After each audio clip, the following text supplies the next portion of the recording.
Hi friends, मैं सी अभिषेक जैन एक बार फिर से आपका बहुत बहुत स्वागत करता हूँ अपने चैनल पे। फ्रेंड्स, आज के दिन अभी 1-1.5 घंटे पहले ही एक प्रेस रिलीज़ आया है जिसके थ्रू गवर्नमेंट ने कुछ हमें जो ड्यू डेट्स है उसमें एक्सटेंशन दिए हैं। वेरियस ड्यू डेट्स जो है उन्होंने एक्सटेंड कर दिए हैं इनकम टैक्स से रिलेटेड, और साथ ही में उन्होंने कुछ ये भी अनाउंस किया है कि टैक्स एग्जम्पशंस अनाउंस किए हैं। उन्होंने कुछ बेनिफिट्स अनाउंस किए हैं जो मैं ये वाली वीडियो में आप लोगों के साथ में शेयर करने वाला हूँ। फ्रेंड्स, वीडियो बहुत ही शॉर्ट है, बहुत ही इंपॉर्टेंट है, तो मेक श्योर कि आप इसे एंड तक देखें, कुछ भी मिस ना करें।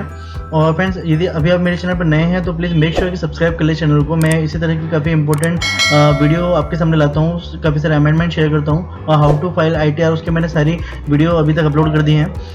ITR 2 की वीडियो भी जल्दी आ जाएगी, किस तरह से फाइल करना है, 1-2 दिन में भी संडे से पहले मिल जाएगी। ITR 1 और ITR 4 किस तरह से फाइल करना है विद फॉर्म 16 और अदर डॉक्यूमेंट्स, वो मैं ऑलरेडी डाल चुका हूँ तो उसे देखने भी ना भूलिएगा। तो ये फ्रेंड्स, हम प्रेस रिलीज़ को डिस्कस करते हैं। ये प्रेस रिलीज़ आज ही के दिन 25 जून को आई है। यहाँ पे गवर्नमेंट ने grant further extension in timelines of the compliances, also announced tax exemption from expenditure on COVID treatment and ex gratia received on the death due to COVID। तो इसके बारे में हम डिस्कस करने वाले हैं कि कोरोना से रिलेटेड क्या क्या टैक्स एग्जम्पशन अनाउंस किया है गवर्नमेंट ने, और ये जो टाइम लिमिट्स हैं उसके बारे में भी हम यहाँ पे डिस्कस करेंगे।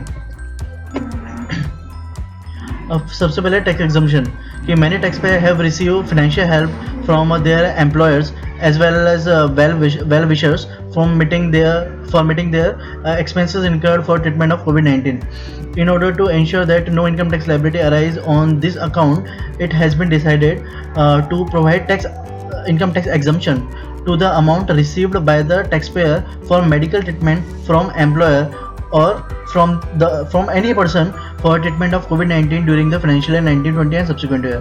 तो financial year 1920 और उसके बाद या तो आज तक यदि आप में से किसी को भी कोई फाइनेंशियली हेल्प मिली है, कोई पैसे मिले हैं अपने ट्रीटमेंट के लिए, COVID-19 से ट्रीटमेंट के लिए, आपकी फैमिली के ट्रीटमेंट के लिए, तो वो वाले इनकम के ऊपर आपको टैक्स भरने की ज़रूरत नहीं है। वहाँ पे गवर्नमेंट ने स्पेसिफिकली ये वाली प्रेस रिलीज के थ्रू वो वाले इनकम को एग्जम्प्ट किया है।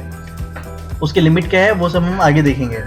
So unfortunately, certain taxpayers have lost their life due to COVID-19. Employer and well-wishers of such employee, such taxpayer had extended financial assistance to their family members so that they could cope up with the difficulties arising due to the sudden loss of earning member of the family. In order to provide relief to the family member of such taxpayer, it has been decided to provide income tax exemption to ex gratia payment received by a family member of the person from the employer of such person or from any other person on the death of the person on account of COVID-19 during financial 1920 and subsequent year. The exemption shall be allowed without any limit for the amount received from the employer, and the exemption shall be limited to 10 lakh in aggregate for the amount received from any other person। तो अगर आपको आपके employer के through कोई exemption ये मिला है, financial help मिली है, आपके एम्प्लॉय नहीं, मतलब आपके फैमिली मेम्बर के एम्प्लॉय के थ्रू, जो अभी आपके फैमिली मेम्बर जो अब नहीं रहा है उसके एम्प्लॉय के थ्रू यदि आपको कोई फाइनेंशियल हेल्प मिलती है तो वो पूरी की पूरी एग्जम्प्ट है, उसको कोई लिमिट नहीं है। लेकिन आपको अदर मेम्बर से यदि कोई हेल्प मिलती है, फाइनेंशियल हेल्प मिलती है उनके एक्सपायर होने के बाद में, तो फिर आपको 10 लाख रुपए तक की एग्रीगेट पूरे साल भर में मिला के जो मिली है अमाउंट, उसको 10 लाख रुपए तक का एग्जम्पशन मिलेगा। उसके ऊपर की जो अमाउंट होगी वो आपके अदर सोर्सेज में टैक्सेबल होगी।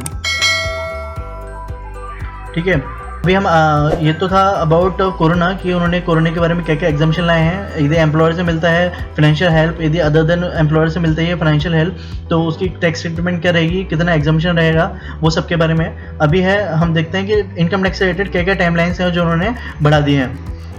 तो उन्होंने नोटिफिकेशन लेके आया है इसके लिए, प्रेस जहाँ पे ये डिस्कस कर रहे हैं वो है अबाउट 74/2021 और 75/2021 dated 25 June 2021।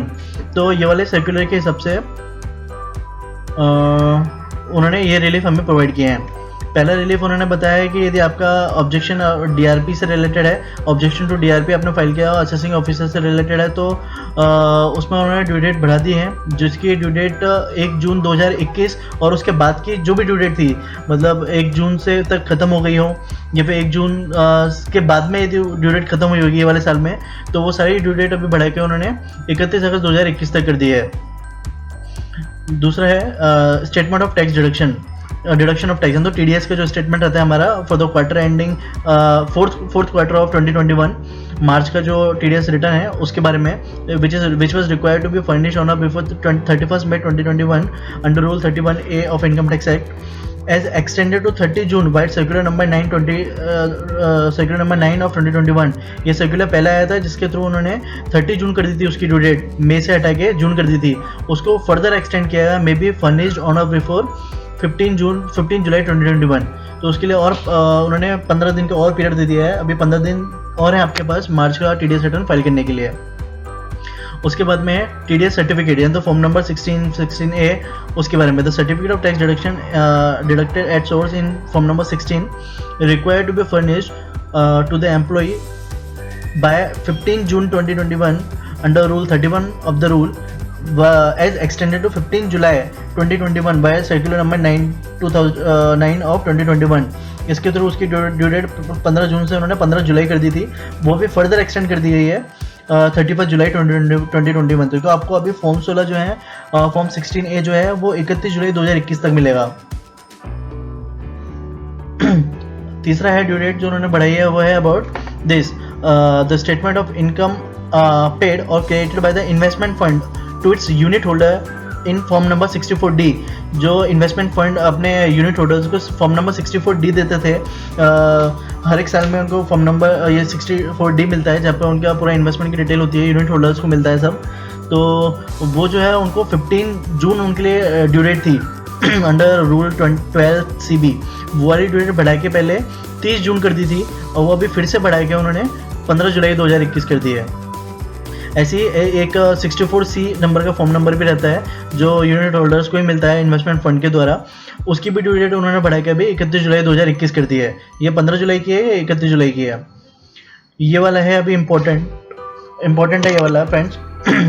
The application under section 1023C 12AB 35 1 2 2A 3 and 80G of the act under in form number 10A and 10AB for registration, provisional registration, intimation, approval, provisional approval of the trust, institute or research association, etc.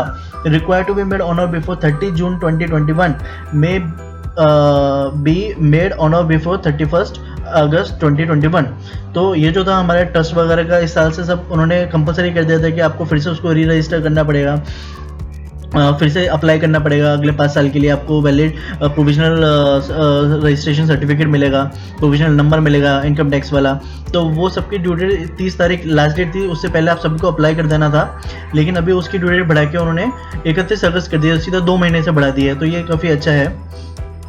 इसके बाद में है ये जो 50 हमारा यदि आप लोगों ने कैपिटल गेन में इन्वेस्टमेंट कैपिटल गेन आपने अर्न किया है और आप चाहते हैं कि उसे आप कैपिटल गेन स्कीम में इन्वेस्ट कर दें और कैपिटल गेन का डिडक्शन ले लें, तो और वो भी होता है। और जो अंडर सेक्शन 54 to 54GB तक जो भी उन्होंने ये बताए हैं एग्जम्पशंस वगैरह, वो सारे एग्जम्पशंस की ड्यू डेट भी उन्होंने बढ़ा दी है। यहाँ पे इनका कहना है कि the compliance to be made by the tax payer such as investment, deposit, payment, acquisition, purchase, construction or any other action by whatever name called for the purpose of claiming any exemption under the provision contained under section 54 to 54GB। यानी तो capital gain से related जो exemptions हैं उनके बारे में बात कर रहे हैं। For which the last date of such compliance fall between 1 अप्रैल से लेकर तो 29 सितंबर 2021 both days inclusive may be completed on or before 30 सितंबर 2021। तो यदि आपने 54 सेक्शन में लास्ट ईयर अप्लाई किया था और कैपिटल गेन का डिडक्शन लिया था और आपको पता चलता है कि वो जो है 30 जून में ही उसकी लास्ट डेट, 30 जून से पहले आपको इन्वेस्ट करनी है, दूसरी प्रॉपर्टी खरीदनी है, रेजिडेंशियल फ्लैट में इन्वेस्ट करना है या फिर बॉन्ड्स लेने हैं, तो उसकी ड्यू डेट अभी उन्होंने बढ़ा दी है और 30 सितंबर तक कर दी है। यानी तो ये वाले पीरियड में यदि वो वाली डेट फॉल होती है तो उसकी लास्ट डेट होगी अभी 30 सितंबर 21। फिर क्वार्टरली स्टेटमेंट जो है फॉर्म नंबर 15 CC, उसके लिए भी ड्यू डेट जो 15 जुलाई थी वो अभी 31 जुलाई कर दी है। इक्वलाइजेशन लेवी वगैरह का है, ये आपके काम के नहीं आएगा। ये एनुअल स्टेटमेंट वगैरह जो रहता है वो वाला स्टेटमेंट से रिलेटेड है, जो इन्वेस्टमेंट फंड वगैरह से रिलेटेड रहता है, मोस्टली ये भी आपके काम के नहीं है। उसकी भी ड्यू डेट 31 जुलाई कर दी है। फिर है ये वाला uploading of declaration receive from the recipient in form number 15G 15H during the quarter ending 30th June 2021, which is required to be uploaded on or before 15 July 2021, may be uploaded by 31st August 2021। तो जो 15G 15H form जो आप submit करते हैं bank वगैरह में कि कहीं पे भी जहाँ पर आपका TDS डिडक्ट ना हो, तो वो सामने वालों को अपलोड करना पड़ता है।